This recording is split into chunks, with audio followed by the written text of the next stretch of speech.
ಎಲ್ಲ big boss ಲವರ್ಸ್ಗೆ ನನ್ನ ಕಡೆಯಿಂದ big hi. Kwatle kitchen season 2ನ ಸಂಡೇ ಎಪಿಸೋಡಿನ ರಿವ್ಯೂಗೆ ನಿಮ್ಮೆಲ್ಲರಿಗೂ ಸ್ವಾಗತ.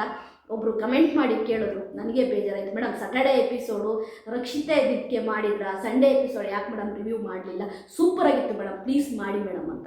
ಆಮೇಲೆ ನಾನು ಒಂದು ಸಂಡೇ ಎಪಿಸೋಡ್ ಏನಿದೆ ಕ್ವಾಟ್ಲೆ ಕಿಚನ್ ಸೀಸನ್ 2ನ ಸಂಡೇ ಎಪಿಸೋಡ್ ಅಂದರೆ ಭರ್ಜರಿ ಭಾನುವಾರದ ಎಪಿಸೋಡ್ನ ನೋಡಿದೆ ಸ್ನೇಹಿತರೆ. ಹಾಗಾಗಿ ಅದ್ರ ಬಗ್ಗೆ ರಿವ್ಯೂ ಮಾಡ್ತಾ ಇದ್ದೀನಿ. ದಯವಿಟ್ಟು ಸಂಡೇ ಎಪಿಸೋಡಲ್ಲಿರುವ ಅಷ್ಟು ಕಂಟೆಸ್ಟೆಂಟ್ಗಳು ನೀವು ಹೇಗೆ ಸಪೋರ್ಟ್ ಮಾಡ್ತಾ ಇದ್ದೀರಾ, ಸ್ಯಾಟರ್ಡೇ ಎಪಿಸೋಡಲ್ಲಿರುವಂತಹ ಅಷ್ಟು ಕಂಟೆಸ್ಟೆಂಟ್ಗಳಿಗೆ ನೀವು ಸಪೋರ್ಟ್ ಮಾಡ್ತಾ ಇದ್ದೀರಿ ನನಗೆ ಗೊತ್ತು. ಅದೇ ರೀತಿ ಸಂಡೇ ಎಪಿಸೋಡಲ್ಲಿ ಬರುವಂತಹ ಅಷ್ಟು ಕುಕ್ಕುಗಳಿಗೆ, ಕ್ವಾಟ್ಲೆಗಳಿಗೆ ಸಪೋರ್ಟ್ ಮಾಡಿ ಅಂತೀನಿ. ಈ ವಿಡಿಯೋಕ್ಕೆ ಖಂಡಿತವಾಗ್ಲೂ ಎಲ್ಲರೂ ಲೈಕ್ ಮಾಡಿ. ಅದು ರಕ್ಷಿತಾ ಫ್ಯಾನ್ಸ್ ಆಗಿರ್ಬೋದು, ಯಾರೇ ಆಗಿರ್ಬೋದು, ದಯವಿಟ್ಟು ಲೈಕ್ ಮಾಡಿ. ಅವರಿಗೂ ಆಯಿತಾ, ತುಂಬ ಚೆನ್ನಾಗಿ ಮಾಡ್ತಿದ್ದಾರೆ. ಹಾಗಾಗಿ ಓಕೆ, ಭರ್ಜರಿ ಭಾನುವಾರದ ರಿವ್ಯೂಗೆ ನಿಮ್ಮೆಲ್ಲರಿಗೂ ಸ್ವಾಗತ.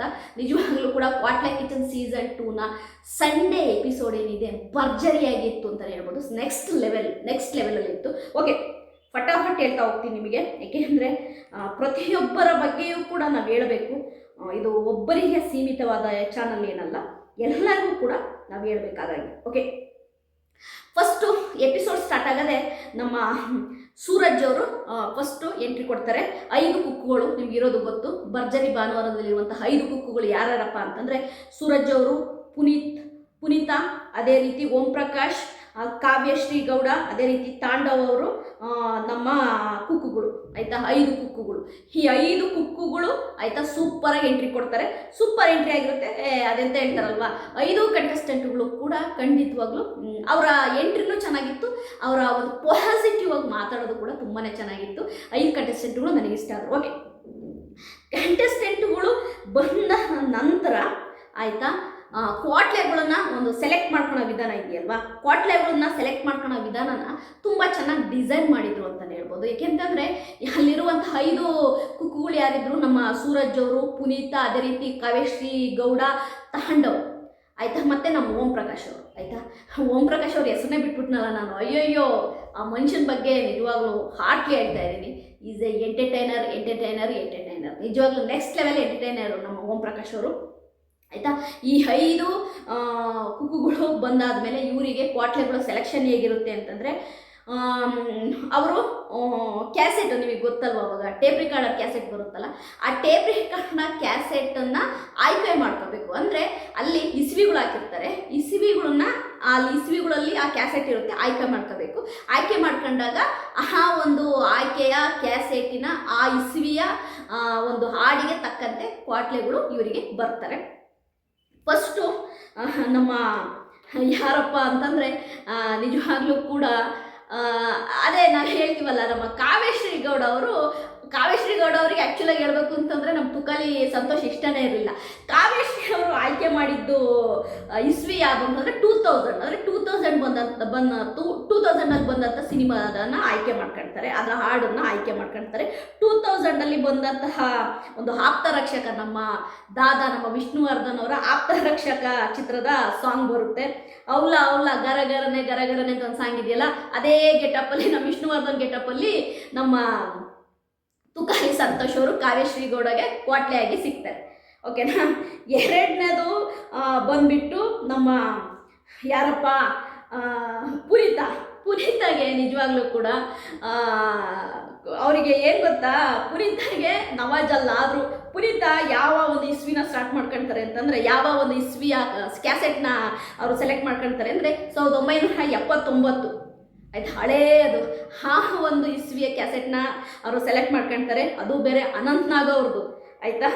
ಅನಂತ್ ನಾಗ್ ಗೆಟಪ್ಪಲ್ಲಿ, ಅದು ಆ ಹುಚ್ಚಿನ ಗೆಟಪ್ಪಲ್ಲಿ ವೈಟ್ ಮೇಕಪ್ ಮಾಡ್ಕೊಂಡು ತಂಗಾಳಿಯಲ್ಲಿ ನೀನು ತೇಲಿ ಬಂದೆ ಅನ್ನೋ ಒಂದು ಸಾಂಗ್ ಹಾಕ್ತಾರೆ.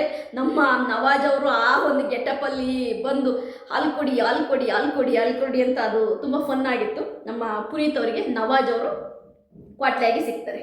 ನಮ್ಮ ಓಂ ಪ್ರಕಾಶ್ ಅವರು ಇದ್ದಾರಲ್ಲ, ಓಂ ಪ್ರಕಾಶ್ ಅವ್ರ ಜೊತೆ ನಮ್ಮ ಸುಷ್ಮಾ ಮಾಡೋ ಕಾಮಿಡಿ ಮಾತ್ರ ನೆಕ್ಸ್ಟ್ ಲೆವೆಲಲ್ಲಿ ಇರುತ್ತೆ. ಮನುಷ್ಯ ಒಂಚೂರು ಬೇಜಾರು ಮಾಡ್ಕೊಳಲ್ಲ, ಸೂಪರಾಗಿ ನಮ್ಮ ಓಂ ಪ್ರಕಾಶ್ ಅವ್ರ ಜೊತೆ ಕಾಮಿಡಿ ಮಾಡ್ತಾರೆ ನಮ್ಮ ಸುಷ್ಮಾ ಅವರು. ಓಂ ಪ್ರಕಾಶ್ ಅವರಿಗೆ ಬರುವಂತಹ ಕ್ವಾಟ್ಲೆ ಮತ್ತು ಓಂ ಪ್ರಕಾಶ್ ಅವರು ಸೆಲೆಕ್ಟ್ ಮಾಡ್ಕೊಳ್ಳೋವಂಥ ಇಸ್ವಿ ಯಾರಪ್ಪ ಅಂದರೆ 1975ನೇ ಇಸ್ವಿನ ನಮ್ಮ ಓಂ ಪ್ರಕಾಶ್ ಅವರು ಆಯ್ಕೆ ಮಾಡ್ಕೊಳ್ತಾರೆ. ನಮ್ಮ ಓಂ ಪ್ರಕಾಶ್ ಅವರು ಆಯ್ಕೆ ಮಾಡ್ಕೊಂಡಾಗ ಅವರಿಗೆ ಆ ಒಂದು ಹಳೆಯ ಕಾಲದ ನಿಮ್ಮೆಲ್ಲರ ಮೆಚ್ಚಿನ ಲೆಜೆಂಡ್ರಿ ಆ್ಯಕ್ಟರ್ ಅಂತಲೇ ಹೇಳ್ಬೋದು, ಸೂಪರ್ ಹಿಟ್ ಚಿತ್ರ ಕೊಟ್ಟಿರುವಂತಹ ನಮ್ಮ ಮಂಜುಳಾ ಅವರು ಮತ್ತು ರಾಜ್ಕುಮಾರ್ ಅವರು ನಟಿಸಿರುವಂತಹ ಒಂದು ಸಿನಿಮಾ ನಿಮ್ಮೆಲ್ಲರಿಗೂ ಗೊತ್ತು. ಅದರಲ್ಲೂ ಆ ಮಂಜುಳವರ ಹಾಡಂತೂ ತುಂಬಾ ಸೂಪರ್ ಹಿಟ್ ಆಗಿತ್ತು ಆ ಕಾಲದಲ್ಲಿ. ಯಾವ್ದಪ್ಪ ಅದು ಹಾಡು ಅಂತಂದರೆ, ಅಂತಿಂತ ಹೆಣ್ಣು ನಾನಲ್ಲ ನನ್ನಂತ ಒಂದು ಹಾಡಿದೆ. ಅದು ಆ ಹಾಡಿನ ಸೇಮ್ ಮಂಜುಳವ್ರ ಥರ ಹಾಫ್ ಸ್ಯಾರಿ ಹಾಕ್ಕೊಂಡು ನಮ್ಮ ವಾಣಿಯವರು ಕ್ವಾಟ್ಲೆ ಆಗಿ ನಮ್ಮ ಓಂ ಪ್ರಕಾಶ್ ಅವ್ರಿಗೆ ಸಿಗ್ತಾರೆ. ಖಂಡಿತವಾಗ್ಲೂ ಅವರಿಬ್ಬರ ಫನ್ನು ಸೂಪರ್ ಆಗಿತ್ತು. ನೆಕ್ಸ್ಟ್ ಆರ್ಡಿನರಿಯಾಗಿ ನಮ್ಮ ಓಂ ಪ್ರಕಾಶ್ ಅವರ ಒಂದು ಫನ್ನು, ಆಮೇಲೆ ಅವ್ರಿಗೆ ಯಾರೇ ಕ್ವಾಟ್ಲೆಯಾಗಿ ಸಿಕ್ಕರೂ ಕೂಡ ತುಂಬ ಚೆನ್ನಾಗಿ ಅವ್ರ ಜೊತೆ ಮಿಂಗಲ್ ಆಗ್ತಾರೆ. ಓಕೆನಾ. ಅದಾದ ನಮ್ಮ ತಾಂಡವರು ಆಯ್ಕೆ ಮಾಡ್ಕೊಳ್ಳೋ ಅಂಥದ್ದು ಬಂದ್ಬಿಟ್ಟು ನಮ್ಮ ತಾಂಡವರು ಯಾವ ಒಂದು ಇದನ್ನು ಇಯರ್ನ ಆಯ್ಕೆ ಮಾಡ್ಕೊಳ್ತಾರೆ ಅಂದರೆ 1971 ತುಂಬ ಹಳೆಯ ಒಂದು ಇಸ್ವಿಯ ಕ್ಯಾಸೆಟನ್ನು ಆಯ್ಕೆ ಮಾಡ್ಕೊಳ್ತಾರೆ. ಆಗ ಅವರಿಗೆ ಸಿಕ್ಕುವಂತಹ ಕ್ವಾಟ್ಲೆ ಯಾರಿದ್ದಾರೆ ಅವರು ಅಮೃತ ಅವರು ಆ ಒಂದು ಹಳೆಯ ಕಲ್ಪನಾ ನಮ್ಮ ಕಲ್ಪನವ್ರ ಬಗ್ಗೆ ತುಂಬ ಅದ್ಭುತವಾದ ನಟಿ. ಆ ಕಲ್ಪನವರ ಗೆಟಪ್ಪಲ್ಲಿ ಬಂದು ತಾಂಡವರ ಜೊತೆ ಒಂದು ಡ್ಯಾನ್ಸ್ ಮಾಡಿದ್ದಿರ್ಬೋದು, ಸೂಪರ್ ಮಾಡ್ತಾರೆ ನಿಜವಾಗ್ಲೂ. ಅಮೃತ ಅವರಿದ್ದಾರಲ್ಲ, ನನಗೆ ತುಂಬಾ ಇಷ್ಟ ಆಯ್ತು. ತಮ್ ನಮ್ ಹಿಡಿಯುತ್ತಿದೆ ಅದು ಮಾಡಿದ್ದಿರ್ಬೋದು. ಅದೇ ರೀತಿ ಏನು ಗೊತ್ತಾ ರೀ, ನೀವು ನನ್ನ ಹತ್ರ ಮಾತಾಡಬೇಕಿತ್ತು ಅನ್ನೋದು ಕಲ್ಪನವ್ರನ್ನ ಡೈಲಾಗ್ ಇದೆ ಗೊತ್ತಾ, ಫೇಮಸ್ ಡೈಲಾಗು. ನಾನು ಹುಚ್ಚಿನ ನೀವು ನಾನು ಹುಚ್ಚಿ ಅಂತ ತಿಳ್ಕೊಂಡ್ರ, ನೀವು ನನ್ನ ಹತ್ರ ಮಾತಾಡಬೇಕಿತ್ತು ಅನ್ನೋ ಒಂದು ಫನ್ನಿ ಆಗಿ ಒಂದು ನಿಜವಾಗ್ಲೂ ಕೂಡ ಅದು ಎಷ್ಟು ಫೇಮಸ್ ಅಂದರೆ ಆ ಡೈಲಾಗು ಇವತ್ತಿಗೂ ಕೂಡ ನಮ್ಮ ಶರಪಂಜರದ ಕಲ್ಪನಾ ಅವ್ರನ್ನ ನೆನಪು ಮಾಡ್ಕೊಂಡವ್ರೆ ಇಲ್ಲ. ಹಾಗಾಗಿ ನನಗೆ ಅಮೃತ ಅವರು ಆ ಕಲ್ಪನಾ ರೀತಿ ಮಾಡಿದ್ದು, ಕಲ್ಪನಾ ರೀತಿಯ ಆ ನಡುಗೆ, ಆ ಸ್ಯಾರಿ ಹುಟ್ಟಿದ್ದು ಅದೆಲ್ಲವೂ ಕೂಡ ನಂಗೆ ತುಂಬಾ ಇಷ್ಟ ಆಯಿತು. ನಿಜವಾಗ್ಲೂ ಅಮೃತ ಅವರು ಯಾರ್ಯಾರಿಗೆಲ್ಲ ಇಷ್ಟ ಆಯಿತು ಕಮೆಂಟ್ ಮಾಡಿ. ನನಗಂತೂ ತಾಂಡವ್ ಮತ್ತು ಅಮೃತ ಅವರ ಕೆಮಿಸ್ಟ್ರಿ, ಅವರ ಜೋಡಿ ತುಂಬಾ ಇಷ್ಟ ಆಯಿತು. ಓಕೆನಾ.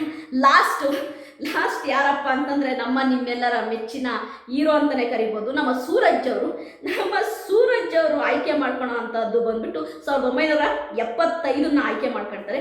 ಸೂರಜ್ ಅವರಿಗೆ ಕ್ವಾಟ್ಲೆಯಾಗಿ ಬರುವಂಥವ್ರು ನಮ್ಮ ಕರಿಬಸಪ್ಪನವರು 1975 ಕ್ಯಾಸೆಟಲ್ಲಿ ಅವರು ನಿಜವಾಗ್ಲೂ ಕೂಡ ಎಕ್ಸ್ಪೆಕ್ಟೇ ಮಾಡಿರಲ್ಲ ಸೂರಜ್ ಅವರು.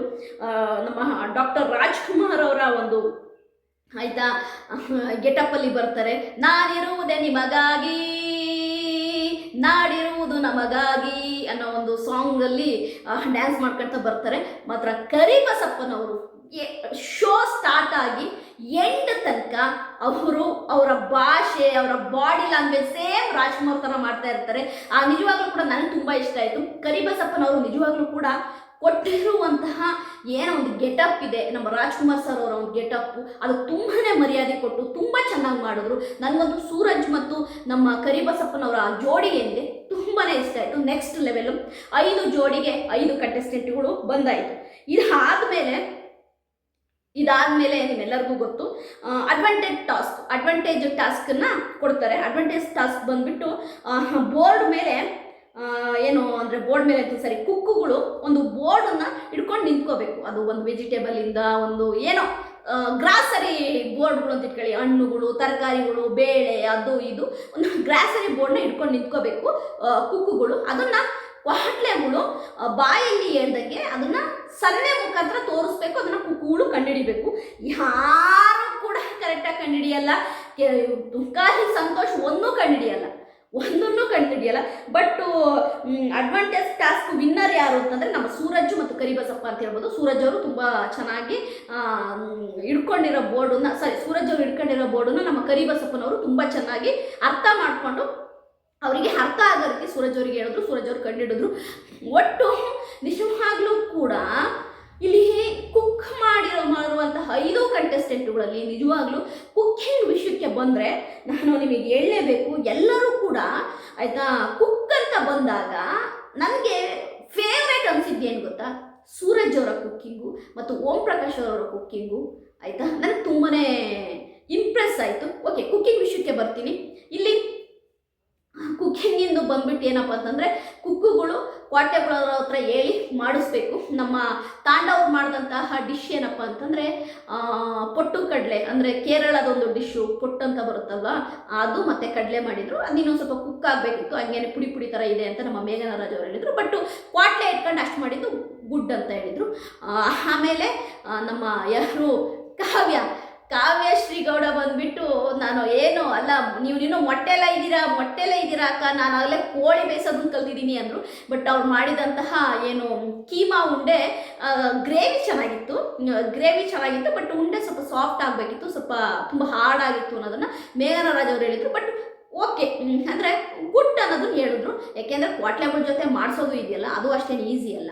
ಬಟ್ಟು ಭರ್ಜರಿ ಎಪಿಸೋಡ್ ಏನಿದೆ ಅದರಲ್ಲಿ ಸೂಪರ್ ಕುಕ್ಕು ಮಾಡಿದ್ದು ಯಾರು ಅಂತ, ತುಂಬ ಚೆನ್ನಾಗಿ ಅಡುಗೆ ಸೂಪರ್ ಡೂಪರ್ ಅಂತಂದರೆ ನಮ್ಮ ಸೂರಜ್ ಅವರು ಮತ್ತು ನಮ್ಮ ಓಂ ಪ್ರಕಾಶ್ ಅವರು ಒಂದು ಕೊಕೊನಟ್ ಚಿತ್ರಾನ್ನ ಅಂತ ಮಾಡ್ತಾರೆ, ತೆಂಗಿನಕಾಯಿ ಚಿತ್ರಾನ್ನ ಅಂತ, ತುಂಬ ಡಿಲಿಷಿಯಸ್ ಆಗಿತ್ತು ಅಂತ ನಮ್ಮ ಶೆಫ್ ಕೌಶಿಕ್ ಶಂಕರ್ ಅವರು ಹೇಳ್ತಾರೆ. ತುಂಬ ಚೆನ್ನಾಗಿದೆ ಓಂ ಪ್ರಕಾಶ್ ಅವರೇ, ನೀವು ಈ ರೀತಿಯ ಒಂದು ಡಿಶನ್ನು ನಮಗೆ ಮಾಡ್ಕೊಡ್ತೀರಾ ಅಂತ ಅಂದ್ಕೊಂಡಿರಲಿಲ್ಲ. ಓಂ ಪ್ರಕಾಶ್ ಅವ್ರು ಮಾಡಿದಂತಹ ಆ ತೆಂಗಿನಕಾಯಿ ಚಿತ್ರಾನ್ನ ತುಂಬಾ ಇಷ್ಟ ಆಗಿತ್ತು ಜಡ್ಜಸ್ಗಳಿಗೆ. ನಿಜವಾಗ್ಲೂ ತುಂಬ ಚೆನ್ನಾಗಿ ಮಾಡ್ತೀನಿ ಅಂತ ಹೊಗಳಿದ್ರು. ಮತ್ತು ನನಗೆ ಓಂ ಪ್ರಕಾಶ್ ಅವರ ಇನ್ನೊಂದು ಏನು ಗೊತ್ತಾ, ಮನುಷ್ಯ ಒಂಥರ ಜಾಕ್ ಫ್ರೂಟ್ ಥರ ಹೊರಟೊಟ್ಟಾಗಿದ್ರು ಕೂಡ ತುಂಬಾ ಎಲ್ಲವನ್ನು ತಾಳ್ಮೆಯಿಂದ ಕೇಳ್ತಾರೆ, ಏನೇ ಕೊಟ್ಟರು ಸೂಪರಾಗಿ ಮಾಡ್ತಾರೆ. ನಿಜವಾಗ್ಲೂ ಕೂಡ ಅಂತ ಹ್ಯಾಟ್ರಿಕ್ ನಿರ್ದೇಶನ ಮಾಡಿರುವಂತಹ ಓಂ ಪ್ರಕಾಶ್ ಅವರು ನಿಜವಾಗ್ಲೂ ಒಂದು ಕುಕ್ಕರಿ ಶೋ ಅಲ್ಲಿ ಬಂದು ಈ ಥರ ನಮಗೆ ಎಂಟರ್ಟೈನ್ಮೆಂಟ್ ಮಾಡ್ತಿರೋದು ನಿಜವಾಗ್ಲೂ ಸೂಪರ್ ಅನಿಸುತ್ತೆ. ನನಗೆ ಕ್ವಾಟ್ಲೆ ಕಿಚನ್ ಸೀಸನ್ 2 ಅಲ್ಲಿ is the best contestant Om Prakash ಅನ್ನುತ್ತೆ. ಓಕೆ, ನಮ್ಮ ಸೂರಜ್ ಅವ್ರ ವಿಷಯಕ್ಕೆ ಬರೋಣ. ಸೂರಜ್ ಅವರು ಒಂದು ಮಾಡಿರ್ತಾರೆ ಡಿಶ್ಶು, ತುಂಬ ಚೆನ್ನಾಗಿ ಮಾಡಿರ್ತಾರೆ. ಯಾಕೆ ಅಂತಂದರೆ ಅವ್ರು ಮಾಡಿದಂತಹ ಒಂದು ಆ ಚಿಕನಿಂದ ಡಿಶ್ ಏನಿದೆ ತುಂಬಾ ಇಷ್ಟ ಆಗುತ್ತೆ ನಮ್ಮ ಜಡ್ಜಸ್ಗಳಿಗೆ. ತುಂಬಾ ಆಯಿತಾ, ಅವರ ಒಂದು ಪ್ರೆಸೆಂಟೇಷನ್ ಇರ್ಬೋದು, ಅದು ಕುಕ್ ಆಗಿರೋ ವಿಧಾನ, ಆ ಟೇಸ್ಟು ಎಲ್ಲದೂ ಕೂಡ ಸೂಪರ್ ಆಗಿರುತ್ತೆ. ನಮ್ಮ ಸೂರಜ್ ಅವರಿಗೆ ನಮ್ಮ ಜಡ್ಜಸ್ಗಳು ತುಂಬಾ ಇಂಪ್ರೆಸ್ ಆಗ್ತಾರೆ, ತುಂಬ ಚೆನ್ನಾಗಿ ಮಾಡಿದ್ದಾರೆ. ಈ ಭರ್ಜರಿ ಸಂಡೇ ಏನಿದೆ ಅಂದರೆ ಭರ್ಜರಿ ಭಾನುವಾರದಲ್ಲಿ ಕುಕ್ಕಿಂಗ್ ನಿಮ್ಮದು ಹೈಲೈಟ್ ಆಗಿದೆ ಅಂತ ಹೇಳ್ತಾರೆ. ಅದೇ ರೀತಿ ಪುನೀತ ಬಂದುಬಿಟ್ಟು ಒಂದು ಪತ್ರೋಡೆನೋ ಯಾವುದೋ ಒಂದು ಮಾಡ್ತಾರೆ ಆಯಿತಾ, ಬಟ್ ಅದು ಓಪ್ಲೆಸ್ ಆಗುತ್ತೆ. ಅದಕ್ಕೆ ಮೇನ್ ರೀಸನ್ನು ನಾನು ಪುನೀತ ಅಂತ ಹೇಳಲ್ಲ, ನವಾಜ್ ಅವರಿಗೆ ಪುನೀತ ಹೇಳ್ಕೊಟ್ಟಿದ್ದನ್ನು ಕರೆಕ್ಟಾಗಿ ಮಾಡೋಕ್ಕೆ ಬಂದಿಲ್ಲ.